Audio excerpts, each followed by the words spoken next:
హైదరాబాద్ లో జరగబోయే మనీ మంత్ర money manifestation classes కి ఇప్పుడే కాల్ చేసి రిజిస్టర్ అవ్వండి.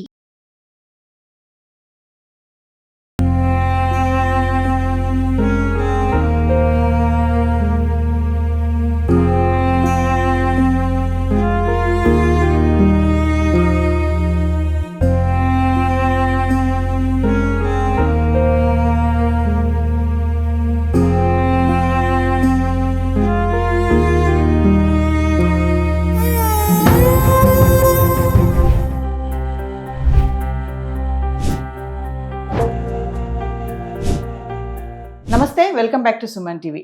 ఇప్పటిదాకా హార్ట్ అటాక్స్ అంటే పెద్దవాళ్ళకే వస్తుంది అనే ఒక భ్రమలో ఉండేవాళ్ళం కదా.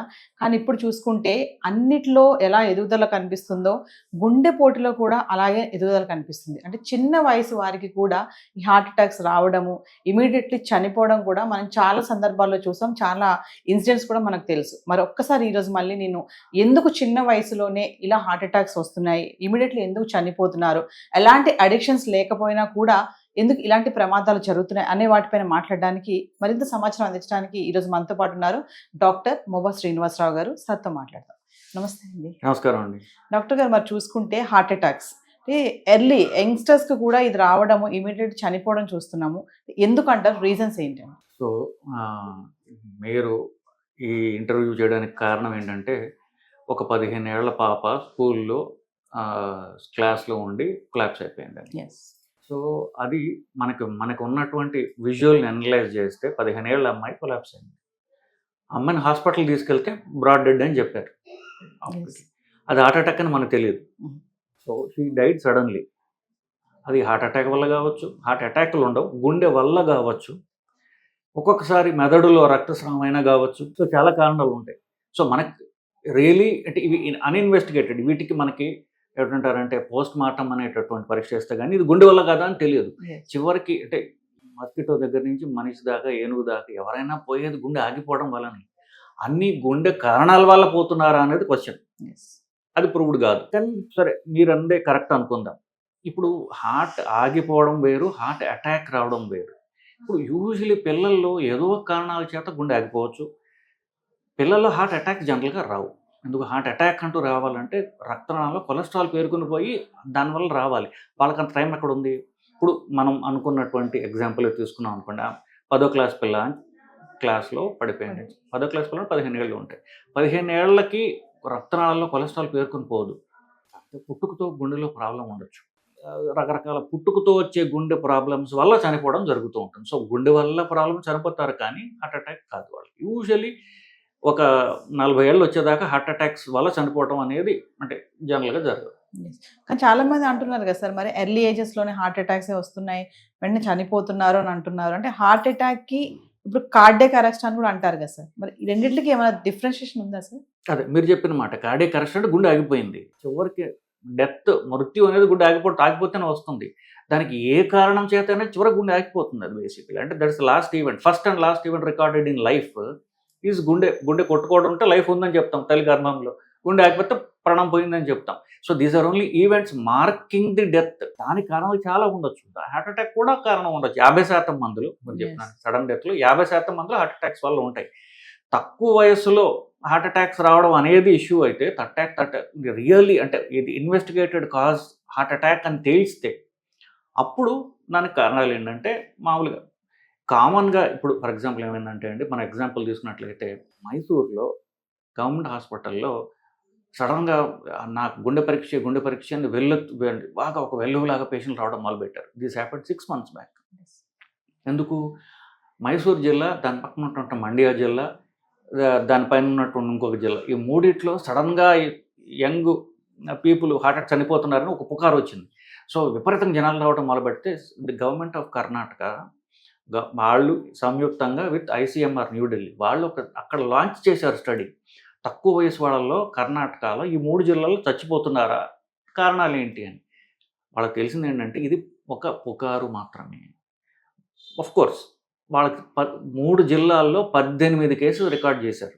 18 మందిలో commonest cause of heart attack, young వయసులో హార్ట్ అటాక్ కారణం తెలుసా? స్మోకింగ్. సో ఇవి మరి హార్ట్ అటాక్ పెరిగిపోతున్నాయి అంటారా? పిల్లలు వీళ్ళకి షుగర్లు స్మోకింగ్ పెరిగిపోయింది అనుకోవాలి మనం ఇప్పుడు. ఇది స్టడీ. 2025లో చేసినటువంటి సౌత్ ఇండియాలో చేసినటువంటి కర్ణాటకలో చేసిన స్టడీ ఐసీఎంఆర్ కూడా చెప్పింది. వాళ్ళు దాంట్లో చెప్పారు ఇది. సో హార్ట్ అటాక్స్ పెరిగిపోతున్నాయి అనేది సోషల్ మీడియా క్రియేట్ చేసినటువంటి ఒక స్టోరీ. ఎస్. ఎందుకు ఆ వీడియోలు విజువల్స్ ఉంటాయి కాబట్టి. ఆ విజువల్ వెనకాల ఉన్న స్టోరీ మనం అనుకోవట్లేదు. We're just reacting to a video, that's it. ఒకడెవడు జిమ్లో పడిపోతాడు, వాడు సిగరెట్ తాగుతాడా, వాళ్ళకి షుగర్ ఉందా, లేకపోతే స్ట్రాంగ్ ఫ్యామిలీ హిస్టరీ ఏమీ మనకు తెలియదు.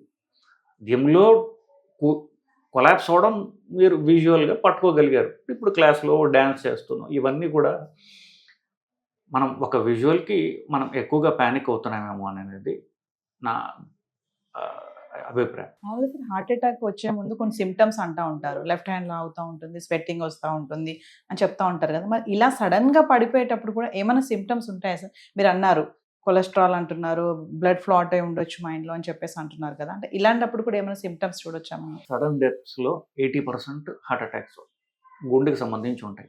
దాంట్లో 80% హార్ట్ అటాక్స్ వల్ల వస్తాయి. ఇప్పుడు 3 ఉన్నాయి.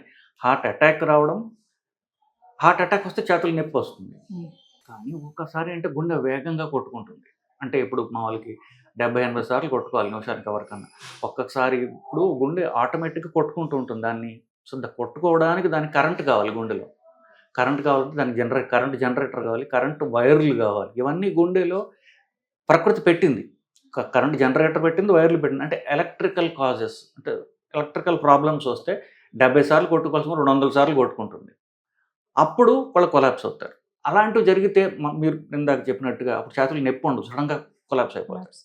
సో వాళ్ళ హిస్టరీ బట్టి, లేకపోతే వాళ్ళు చెప్పలేకపోతే వాళ్ళ చుట్టుపక్కల ఉన్న వాళ్ళు నోటీస్ చేసిన దాన్ని బట్టి నొప్పి అయితే చెప్తారు కదా. నొప్పి అయితే టైం ఇస్తుంది. చేతులు నొప్పి వచ్చిందంటే నొప్పి పెరగడం ఇలా టైం ఇస్తుంది. అప్పుడు మీరు విజువల్ చూసినా తెలుస్తుంటుంది. ఛాతీలు పట్టుకోవడం ఇట్లాగా, ఛాతీలు బరువు అన్నట్టు ఏమి లేకుండా సడన్ కొలాప్స్ చేయడం అనుకోండి, అది యూజువల్ హార్ట్ అటాక్ కాదు. కానీ గుండె వేగంగా కొట్టుకోవడం వల్ల చనిపోయాడేమో అని మనం ఒక అండర్స్టాండింగ్కి రావచ్చు. అంటే అలా పడిపోతున్నారు కాబట్టి హార్ట్ అటాక్ అని అనుకుంటున్నారని అంటున్నారు. చిన్నపిల్లలు ఎందుకు సార్? అంటే మీరు generations, some issues, health issues అంటున్నారు కదా. ఎక్కువ శాతం చిన్నపిల్లలు చూసుకోవచ్చు. వాళ్ళు డ్యాన్స్ చేస్తూ ఒక సిస్టర్ పడిపోవడము, ఇప్పుడు స్కూల్లో స్టూడెంట్ పడిపోవడం, గతంలో ఇంకా చాలా మంది పిల్లల్ని మనం ఇలా చూసాం ఇన్సిడెంట్స్. పిల్లల్లో ఎందుకు అంటే పేరెంట్స్ ఏమైనా తెలుసుకోవాల్సిన జాగ్రత్తలు ఏమైనా ఉన్నాయా? అంటే ఫస్ట్ పిల్లల్లో హార్ట్ అటాక్స్ పెరగలేదు. ఇవన్నీ మనం అంటే కొన్ని ఎగ్జాంపుల్స్ని చూసి మనం ఎక్కువ భయపడుతున్నాం ఫస్ట్. నెక్స్ట్ పిల్లల్లో హార్ట్ అటాక్స్ రావు. పిల్లల్లో పుట్టుకతో గుండె ప్రాబ్లమ్స్ ఉండొచ్చు. అవి జనరల్గా తల్లిదండ్రులు ఈ రోజుల్లో ఎక్కువ డెలివరీలు ప్రాపర్గానే అవుతున్నాయి. ఫర్ ఎగ్జాంపుల్ ఎక్కువ నిజం చెప్పాలంటే గవర్నమెంట్ హాస్పిటల్స్లో అవుతున్నాయి.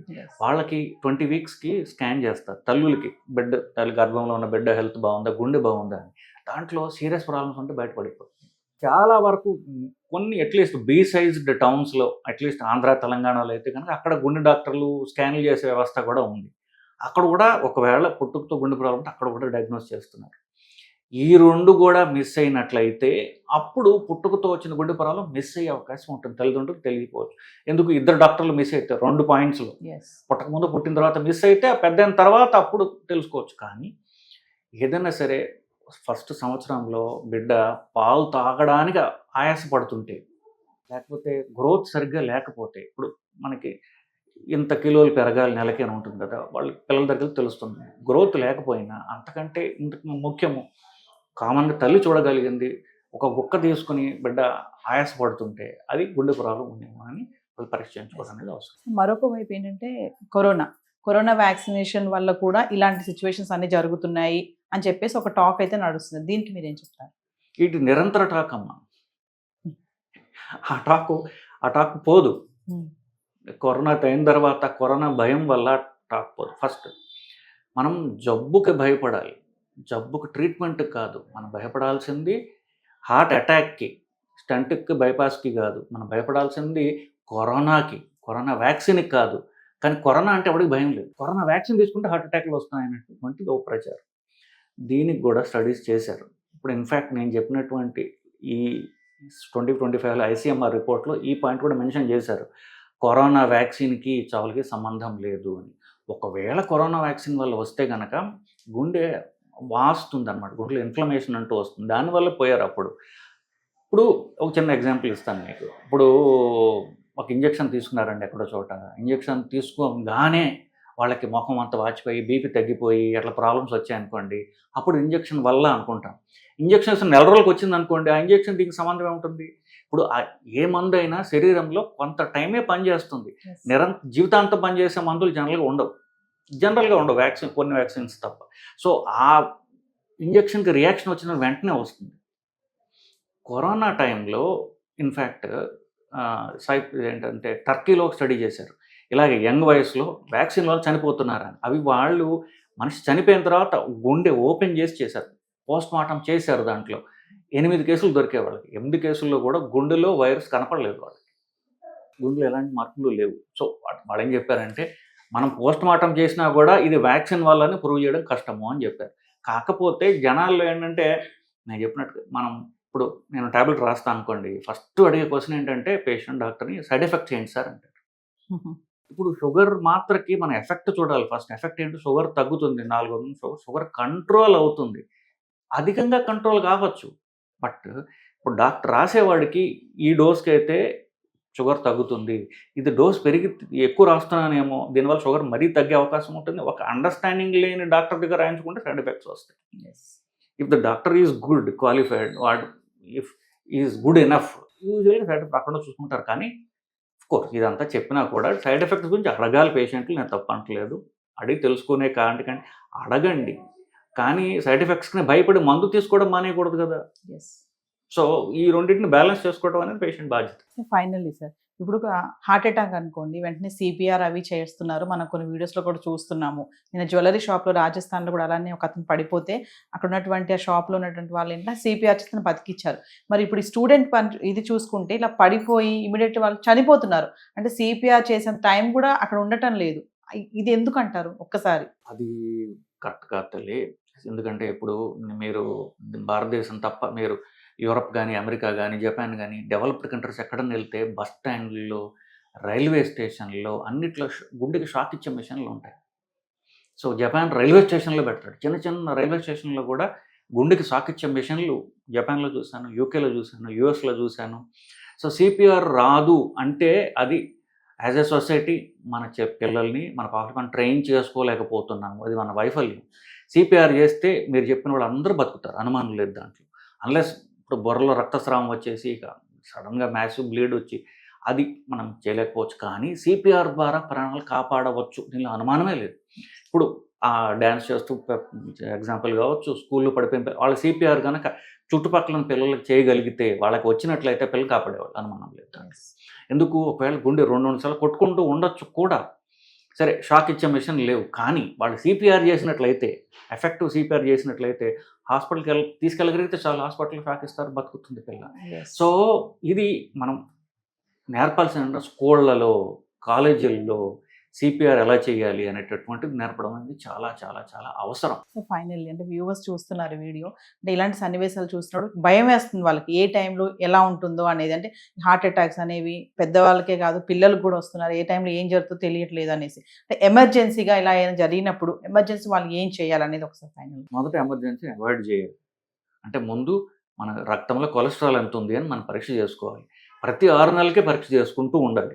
ఇన్ఫ్యాక్ట్ అమెరికన్ కార్డియాలజీ వాళ్ళు, అంటే ఇది ఏహెచ్ఎస్ అంటారు, అమెరికన్ హార్ట్ అసోసియేషన్, ఏహెచ్ఏ, వాళ్ళు ఏమంటారంటే 18 ఏళ్ళు వయసు దాటిన ప్రతి అమెరికా పౌరుడు ప్రతి సంవత్సరము కొలెస్ట్రాల్ పరీక్ష చేసుకోవాలి అంటారు. ఒకవేళ మన ఇంట్లో షుగర్లు, బీపీలు ఉన్నాయి, హార్ట్ అటాక్ ఎవరిన పోయారంటే ఆ సంవత్సరంలో 6 నెలలు అవుతుంది. ప్రతి 6 నెలలకి రిస్క్ ఉన్నవాళ్ళు, అంటే మీరు చెప్పిన షుగర్, బీపీ ఉందా, స్మోక్ చేస్తున్నారా, లేకపోతే మీ ఇంట్లో ఎవరికైనా హార్ట్ అటాక్ వచ్చిందా, ఈ 4 కండిషన్స్ ఉన్నవాళ్ళు ప్రతి 6 నెలలకి కొలెస్ట్రాల్ పరీక్ష చేయించుకోవాలి. లేని వాళ్ళు సంవత్సరం ఒకసారి అన్నా చేయించుకుని చూసుకున్నట్లయితే ముందు నివారిస్తాం. హార్ట్ అటాక్ అంటూ వచ్చిన తర్వాత చిన్నదో అవ్వచ్చు, పెద్దదో అవ్వచ్చు, బతకపోవచ్చు, మన చేతుల్లో లేదు కదా. అవాయిడ్ చేయడం best. Prevention is better than cure. So once heart attack అంటూ వచ్చిందనుకోండి, ఫస్ట్ హార్ట్ అటాక్ అంటే వచ్చి చేతులు నొప్పి వస్తే ఎక్కడన్నా మనకి ఈజీగా దొరికే ఒక ఈసీజీ తీయించుకోండి. ఈసీజీ తీయించుకుంటే మీరు మొదటగా మీరు డాక్టర్ని సంప్రదించగలుగుతారు. ఒకవేళ ప్రాబ్లం ఉంటే త్వరగా ట్రీట్ చేసుకున్నట్టయితే మేజర్ హార్ట్ అటాక్ రాకుండా ముందే నివారించుకోగలుగుతారు. Thank you sir.